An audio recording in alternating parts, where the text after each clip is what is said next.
All right, so I'm here with Jim Roberts with Lakes at Viera East. He's going to be talking about the 2021 Board of Directors election that's coming up. So thank you, Jim, for taking time. And you want to go ahead and introduce yourself? Yeah, sure. This is my friend Chris is with me. We're both real estate agents. So for you at home that are watching this video, and hopefully you be able to refer other people to watch it, I'm going to talk a little bit about our 2021 elections and a little bit of the experiences I had being on the Board of Directors at the Lakes at Viera East in the 2020 year. The year was mired with the coronavirus, so there were restrictions on meetings, but little bits and pieces of data that I want to share with you today. I'm going to talk kind of quickly. Some of you have met me, some of you haven't met me. We haven't had meetings, you haven't had an opportunity to meet me. So a little bit is, I'm going to tell you a little bit about myself, but I'm going to talk quickly to be good use of your time. So go to www.lakesatvieraeast.wix. What is it? Wixsite.com, and then do that /info. It'll be in my candidate information sheet, which is inside your ballot packet. Some of you may be receiving those this week. So my name's Jim Roberts. I'm a native Floridian. I've been schooled here. I graduated from the University of Central Florida a long time ago, and now I own real estate, in particular several condos. So why did I get involved in the Lakes at Viera East Board of Directors? Is I haven't gotten involved in the Board of Directors at any of the condos where I own, because I hadn't really had any concerns with finances and or appearances or preservation or enhancement of property value, which is the mission statement of homeowner associations. In the case of the Lakes at Viera East, when I saw the dues increase last year after the budget meeting, I made some inquiry. I met a fellow named Greg Berge. He kind of explained to me, much like all of us, we get mail and we don't necessarily participate. And he said, well, just submit your name, and I did. I submitted my name to the Board of Directors just so I could get involved, and my background is in human resources and risk management. So I looked after facilities and people and numbers and benefits and welfare plans and vacation and holiday and pay raises.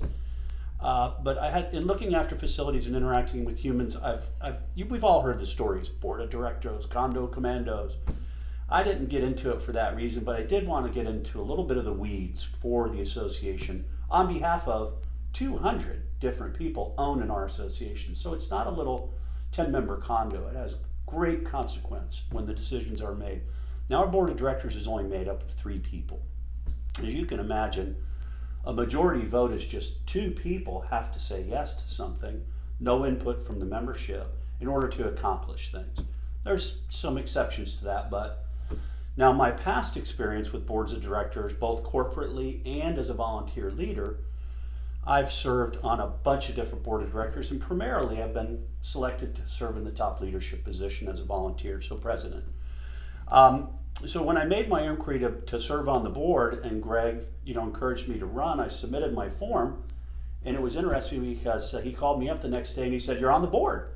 We didn't even have to have an election, which is different than this year. This year there's gonna be an election, and you have to fill out your ballot accurately the way you want it completed, and you have to submit it accurately or it won't be counted. And once you submit it, you cannot change it. So choose wisely. You have about a month to make that selection. So with my past experience and thinking, well, okay, Greg told me that I was elected because nobody else had run last year, Thanksgiving weekend meeting, and one other person had decided to resign.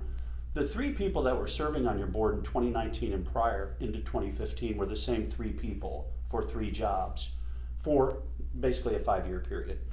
So I was really excited about going on to it, and Greg and I had a couple of meetings. We talked about this thing just to kind of get me up to speed.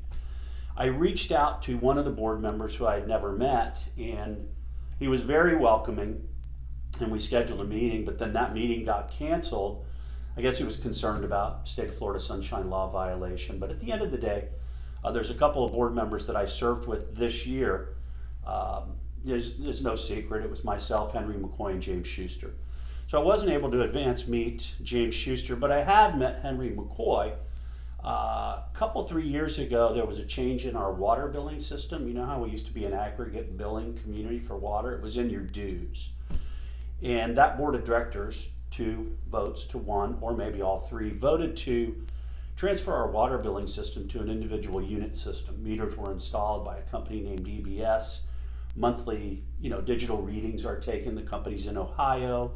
then they send out individual bills to the unit owners. One of the things I thought that was odd as an owner in there with a tenant occupant was when EBS solicited me to enroll in this new system was that I couldn't let my tenant enroll, which is the typical way for utilities, right? You rent an apartment, you sign up for the utilities. Well, that option wasn't available. They wanted it to be in my name, and as a investor landlord, you don't want to start paying for things that your tenants aren't obligated to by the lease, because the water usage varies. So that was an odd thing. And then there was an additional administrative charge to send out the bill. And then if I wanted to actually have the biller, this water company, EBS, take the money out of my banking account automatically, they wanted to charge me an additional fee. So they were already charging me a billing fee. They wouldn't let me put it in the tenant's name, and they wanted me to pay them to then take the deduction. So I had a phone call with Henry McCoy, and I'll just be brief. It was a great phone call. He brought up a few things that, or I brought up a few things, frankly, that he hadn't thought of in consideration of making the decision that they made, but it was made, and that was that. So I knew a little bit about his behavior model. I did HR, human resources, for a living. I had a 1,000-employee campus, 2 locations here in the United States that I was responsible for, an organization, so people's kind of my thing. Before the election happened, meaning automatically, I went out and I met some of you owners. So if you're watching this and you're one of the people that I met, that was great. I went to my first meeting. So now I'm going to talk a little bit about what happened at the very first meeting and what probably turned this year into a not so productive for you owners, and what we can do to make that happen, to be avoided, and to happen more productively for the owners at the Lakes at Viera East for the 2021 season. So at the very first meeting, remember, I wasn't elected, I was just installed because the position was open.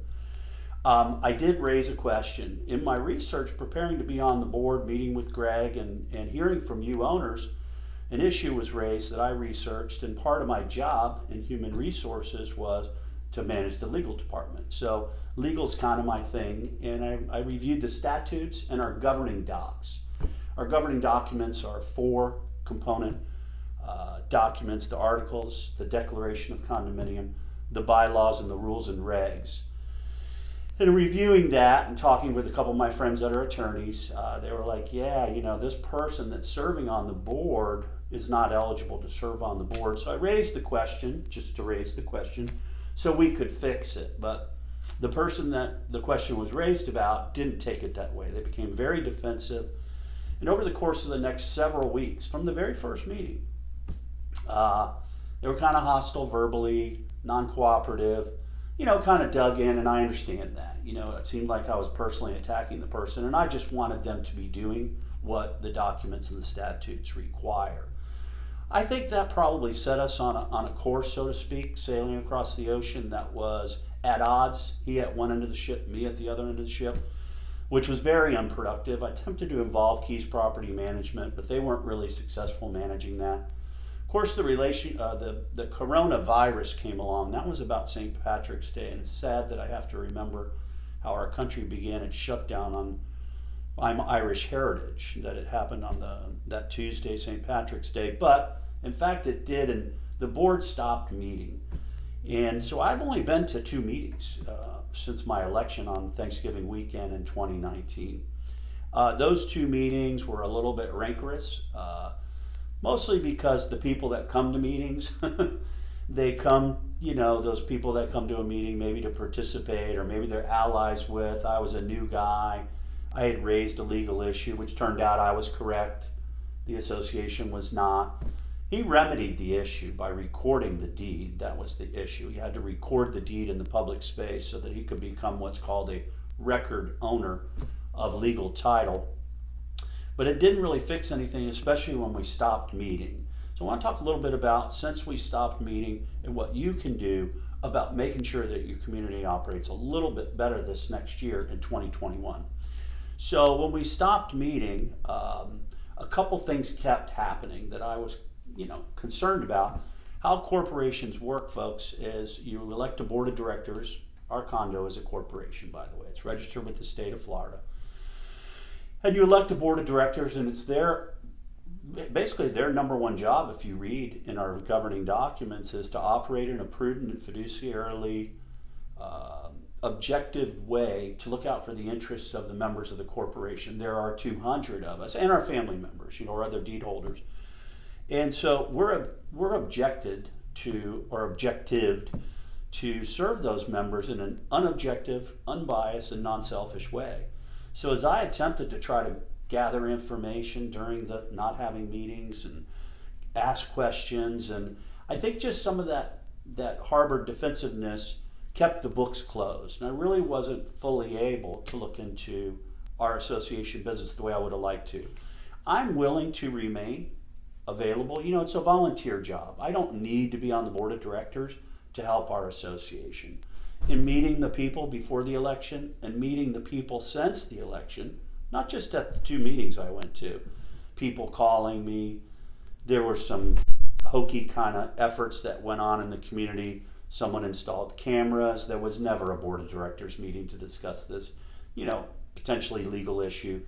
And so at the end of the day, when you select a board of directors group, the 3 that are going to serve your community, number one, they need to serve unselfishly and with an eye towards, the objectives of the resident owners, 200 in this case, so a large association. It's a big responsibility. And when they do that, some of the things that they need to do is they need to have meetings. The meetings need to have notices so that people can participate. The board of directors, the officers, need to discuss things and either call questions for decisions or not call questions by tabling things, or resolve things because say, well, this issue went away, we're not going to talk about it anymore. So none of that really occurred, and we had the incidents with the camera, we had the incidents with facility restrictions because of the virus, none of which that I was included in. It's sad, but we can't go backwards, we're going forward. The election has been moved up in this year. So for 2021, the election would normally take place at the end of November. But the other 2 board members, without me, decided that they wanted to move it up. So I was really looking forward to the annual budget meeting, which occurs around the time we're having our meeting. It occurs around September. Then we'd send out the candidate information sheets and the ballots to have an election in November. So I was really looking forward to being on the board this year to discuss our budget, because I have a lot of concerns about how we manage our money. We're going to have some decisions that need to be made on some future issues that are relevant only because they're actually gonna pop up in the future. Any construction project or property maintenance project. You got the roofs going on right now. You're gonna have asphalt, ceiling. You're gonna have concrete restoration. There's things that are gonna occur, and then the general things: mowing the lawn, painting the buildings, keeping the gutters cleaned, and now we've got a new one with the trash compactor. But I really wanted to serve, and them moving up this annual meeting, this election, to be in advance of the budget meetings means that I will be excluded if I'm not on the board from the budget vote. It doesn't mean I'll be excluded from examining the budget and participating in that process on behalf of you 200 residents. So when you get your 2021 ballots, I'm going to now kind of summarize what we talked about here today, and then I'm going to wrap up with a little bit of information that you would have received in your mailboxes this week. And so just kind of the summary is, there was a person that was not eligible to be on your board. They were on your board for 5 years. They remedied the situation, so that's resolved. I just wanted it remedied. I like things to add up. We've got some financial things that I've asked to review in detail, some expenditures that I think are redundant, meaning we're spending money twice, and I don't think anybody likes to spend money twice and get service once. I don't think I do, and I'm hoping the other 199 don't either. And then there's some performance issues in the observation of the community, the way the rules are enforced, or maybe some consistency issues there. And so I think there's a lot of admin procedures that need to be written so that it's more consistent and not relying on a single human.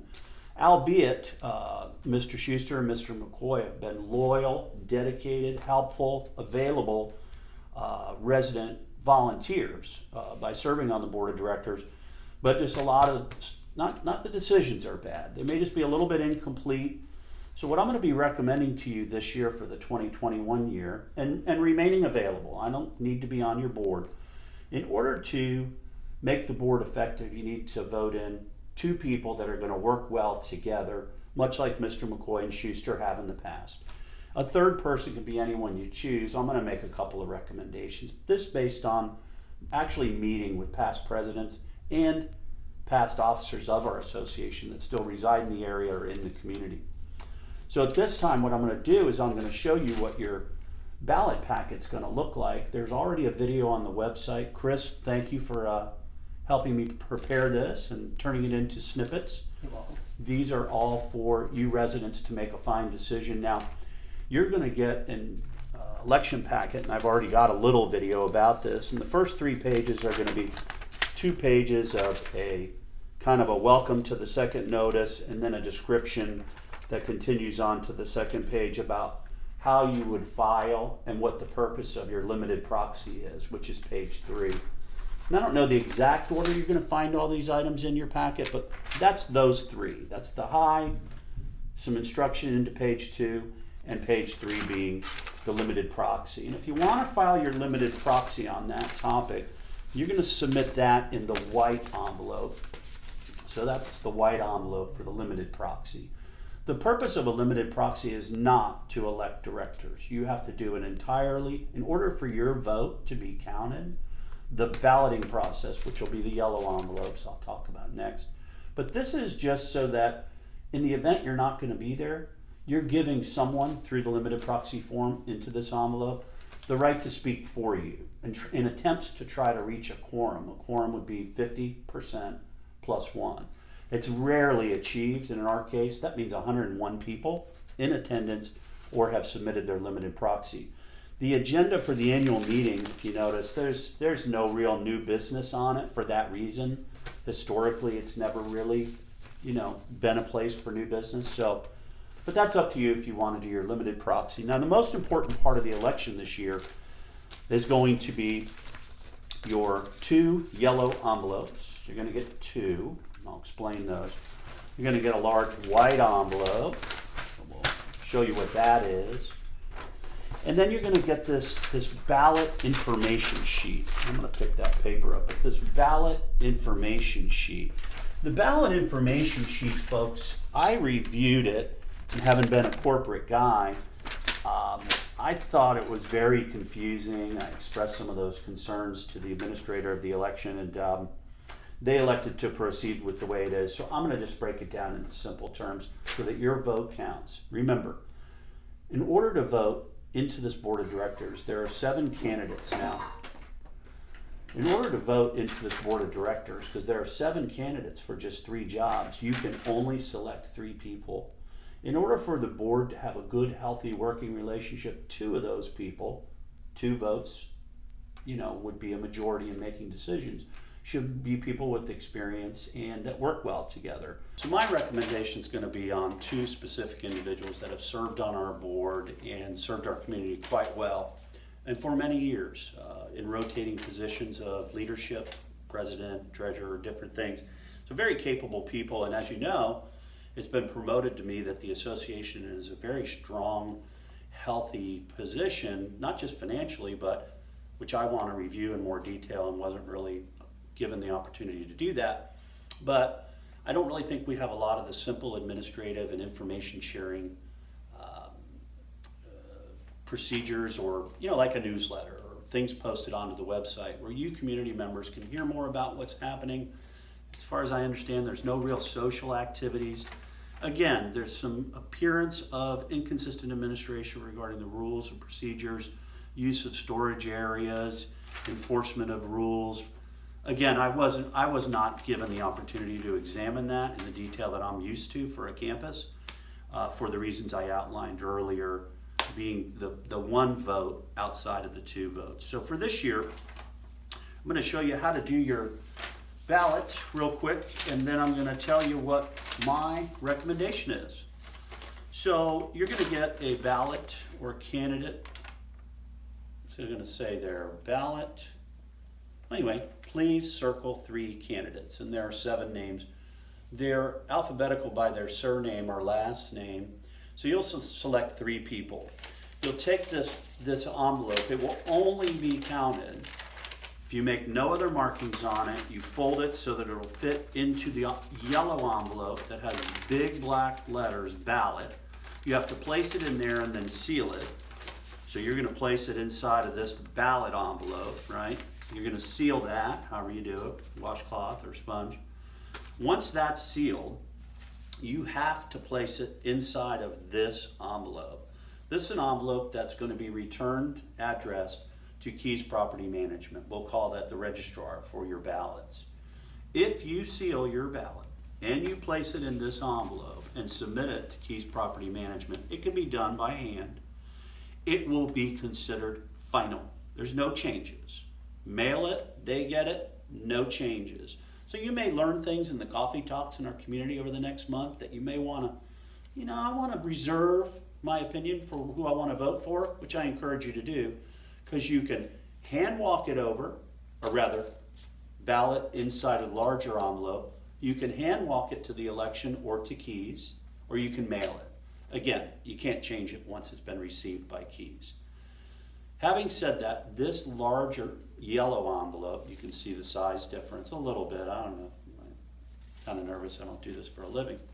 But at any rate, you can put your return address here. But the most important part of this envelope is that there is a legible printed name on the outside and the respective building and unit number, so that we know the ballot inside belongs to X individual. So it's really important.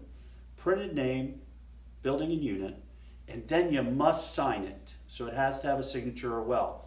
Any one of those 3 things missing could invalidate your vote. So again, you're going to fill out your ballot. You're going to place it inside the ballot envelope, seal it. You're going to place it inside the return envelope, the information unit, printed, signature. Hold on till the day election, mail it in, drive it over to Keys Property Management's office on Wickham Road. Just know that once you submit this, you can't change your mind. And I encourage you to talk with people. The persons that I'm recommending you vote for this year who know that I'm going to remain available and willing to volunteer. I don't get paid to do this. I just want to help the community. I'm an owner. And I want life for my tenant and all of you people to be as enjoyable and prosperous and carefree or problem-free as it can be, and especially with an eye towards the money. It's something we don't want to be worrying about in the future. So there are 3 names on this ballot sheet, and I'm recommending that you vote for a past president, number 3, John McGoy, and I'm recommending that with him, so as a minimum 2 votes, that you also select Bob Schoonmaker. Bob lives here in the area as well. He owns a few units, 2 I think, and he's number 5. And then a third person that really wants to volunteer and get in there and help those 2 men is a gentleman by the name of Kenneth Ash. He's very popular, is my understanding. I've only met him one time by his boat at the car wash. He's very friendly. He's number 1. So again, the summary is 3 and 5. That's the minimum. We need 2 to be a team. And then Ken would love for you to vote for him as the 3rd vote. Voting for me just waters things down. I'm going to be here. And on my candidate information sheet, which can be found inside the packet behind the ballot, each person's candidate information sheet, you'll find those recommendations. You'll also find a website where you've seen this. Please share that with your other community member friends so that they can have an opportunity to look at this video. And again, the many components, balloting and voting being the most important, make your vote count. And my cell phone number. So call me, I don't care, text me. I love talking about this stuff. I'm kind of retired now, and I just want to make things right for the Lakes at Viera East. Chris, thanks for volunteering your time today. Any of you at home would like a referral to a very licensed, experienced, skilled, and get it done real estate professional in our area for many, many years, Chris is someone that I'd be happy to pass his phone number along to you. So thanks for watching, and make it a great day.